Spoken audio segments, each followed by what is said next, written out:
মানুষের বিশ্বস্ত বন্ধু কুকুর, তবে ঘেউ ঘেউ শব্দ করা প্রাণীটি মনের ভাব মানুষের বোধগম্য না। যে ঘেউ ঘেউ শব্দের অর্থ এতদিন বোঝা যায়নি, তাই এবার বুঝতে সাহায্য করবে কৃত্রিম বুদ্ধিমত্তা। কুকুরের ঘেউ ঘেউ অর্থ বোঝা যাবে এমন একটি চমৎকার প্রযুক্তি আবিষ্কার করেছে যুক্তরাষ্ট্রের ইউনিভার্সিটি অব মিশিগানের একদল বিজ্ঞানী।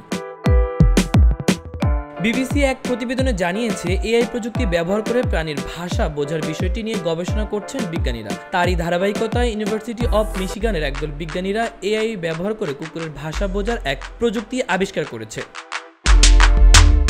ইউনিভার্সিটি অব মিশিগানের বিজ্ঞানীরা বলেছে, পোষা কুকুর যে ভাষায় মনের ভাব প্রকাশ করে তা উদ্ঘাটন করতে পেরেছেন তারা। তাদের দাবি, এআই যন্ত্রের সাহায্যে এক বিশেষ কম্পিউটার প্রোগ্রাম তৈরি করা হয়েছে। এর মাধ্যমে মানুষ সহজেই বুঝতে পারবে কোনো নির্দিষ্ট কুকুর রাগান্বিত নাকি শান্ত। বিজ্ঞানীরা জানিয়েছে, এআই ব্যবহার করেই এবার স্পষ্ট বোঝা যাবে কুকুরের ঘেউ ঘেউ করে কি বোঝাতে চাচ্ছে। বোঝা যাবে সে কখন শান্ত বা রাগান্বিত। প্রাণী মাত্রই শব্দ করে মনের ভাব প্রকাশ করে। উন্নত প্রাণী হিসেবে মানুষ অন্যান্য গোত্রের প্রাণীদের ভাষা অনুকরণের ভিত্তিতে বোঝার চেষ্টা করে আসছে যুগ যুগ ধরে। প্রাণীদের মধ্যে অন্যতম প্রভুভক্ত প্রাণী কুকুরের ভাষা বোঝার মাধ্যমেই নতুন মাইলফলকের উন্মোচিত হতে যাচ্ছে। মাহবুবুর রহমান ইমন, খবর সংযোগ।